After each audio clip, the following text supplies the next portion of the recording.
Ang kwento ni Suma, ang taong may kakambal na ahas.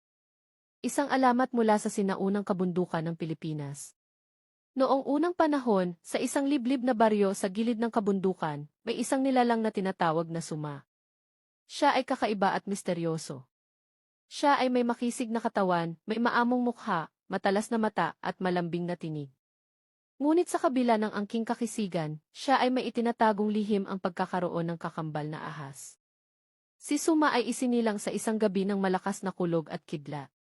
Ayon sa mga matatanda, anak siya ng isang dalagang tao at ng isang Diyos ng kagubatan. Palibhasa ay bunga ng mahiwagang pag-iibigan, lumaki si Suma sa ilalim ng pangangalaga ng kalikasan, mga punong kahoy, hayop at espiritu ng bundok. Tahimik ang kanyang pamumuhay sa kuweba sa ilalim ng isang malaking punong balete. Ngunit isang araw, may mga dayuhang dumating upang kamkamin ang lupaing sagrado sa kabundukan. Sinimulan nilang putulin ang mga puno at sirain ang kalikasan. Nagalit si Suma. Sa bawat gabi, siya ay nagmamasid sa paligid ng kampo ng mga dayuhan. Tahimik niyang pinapatay ang mga nang-aabuso, hinihila sila sa lupa, tinatakpan ng ugat, o tinutuklaw ng mga ahas. Takot na takot ang mga tao.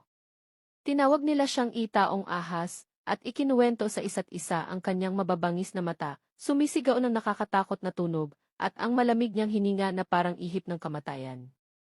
Ngunit hindi lahat ay natakot sa kanya. Isang dalagang nagangalang Lina ang lumapit sa bundok upang makipag-ayos.